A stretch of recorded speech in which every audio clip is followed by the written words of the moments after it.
Okay, this subchapter 8.4 is rational expressions. Basically, we will simplify and multiply or divide rational expression. This lesson I think is little bit straightforward than the previous lessons. As long as you do the algebra and then you can do the factoring and then you know the exponent rules, it shouldn't be so hard. So let's see, what is a rational expression? This in simplest form. So basically we just have to simplify and also state any restrictions on the variable. First, to simplify, you compare the numbers on the top and the bottom. So we have 24 and -6. So you just separate that, and 24 over -6 is equal to -4 because this can cancel. So you will have -4. And then now you look at the x values. On the top you have x to the third power and the bottom x to the second power. So if you have this part, you will have x to the 3 minus 2, which will be end of x to the first power. Okay? Or in other words, you can just cancel x2 and this will become x1. So I can just cancel 3. So it will be just x. Now you look at the y2 over y3. Again, if this is smaller, because this is smaller than this, then I can just cancel y2 and then I will have 1 y here. So I can just cancel that. Or in other words, you can do 2 minus 3. Y to the 2 minus 3 is -1, and it means y is in the bottom. So because you have y2 and y3, it cancels and then you have 1y. So that's basically -4x over y. That's the simplest form that's possible. Now the second part is state the restriction. So the rule is that the denominator should never be 0. Even if in the final answer you only have y variable in the bottom, you had x variable in the original expression. That means you have to include both x and y. So if a variable appears even once in the denominator, you should include that. So the domain restriction will be x should never be 0, also y should never be 0. We have -6 here too, but -6 is obviously not a 0. That's a number, so it's not a 0, so you don't have to include that. Okay, let's look at the second example. What is a rational expression in simplest form? This is again a simplification problem, but this is a little bit different because you have many terms here. Unlike the other problem, you have just one single term in the top and the bottom. So in this case, you might want to factor both of them to see if any factor is being cancelled out. So if I factor the top, I will get x plus 4, x minus 2 over, and then I factor the bottom, so I will get x minus 2, x minus 3.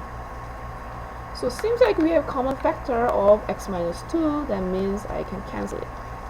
So the final answer, the simplified form, will be x plus 4 over x minus 3.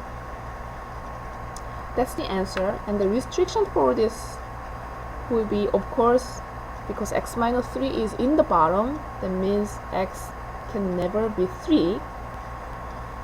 Also, even if we cancel this factor out, this we should again include that. So x should never be 2. So we must include all the restrictions. We have to look for all the factors in the denominator. Even if you cancel out, you have to include both restrictions there. Okay, let's look at the next example. Again, what's the simplest form? So we're gonna factor all of them as much as possible and then try to cancel any common factor.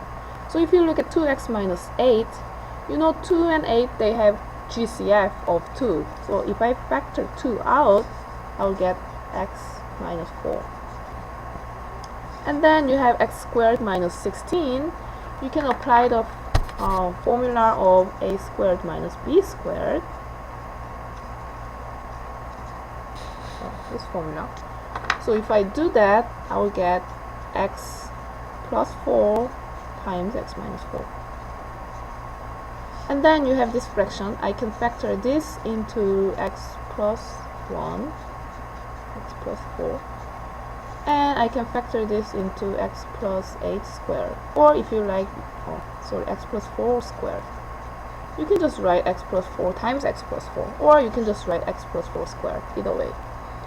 Now we factored everything. We can cancel some common factor, which is x plus 4, and x minus 4, x minus 4. So final answer would be 2 x plus 1 on the top, and the bottom I have x plus 4 times x plus 4, which is x plus 4 squared. So that's the simplified form. For the restriction, as long as the variable appears at least once in the denominator, you have to include that for the restriction. So if you look at this, that, x can never be negative 4 because of this and that, and also x can never be positive 4 from this factor. Even if you cancel that out, you have to include that into the restriction. So that's the final answer. Okay, this is the last problem. This is just a little bit of tweak because we have division instead of the multiplication. In the previous problem, it was just multiplication. Now it's division. So the rule is that you just flip the second fraction. So why don't we just factor while we flip this? So if I factor this, I will get x plus 1, x plus 4, over, I can factor this into x plus 4, x minus 3. Now I can flip this, and at the same time I will just factor it. So this will go into the bottom, and then it will be factored to x plus 1, x minus 1. And this will, seems like I have to take out the GCF first. So if I take out GCF of 2x, then I will get x minus 3. Okay, that's completely factored anyway, so I can just write that here.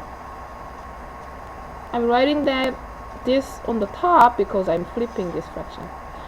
So we have all the completely factored form, and then now it's multiplication, so we can just cancel out common factor.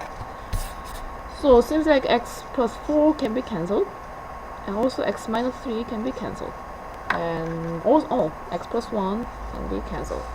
So the final answer would be 2x on the top, and the bottom I only have x minus 1. For the restriction, you have to include all the denominator restrictions. So x can never be negative 4 or positive 3 or negative 1 or positive 1. These are the restrictions.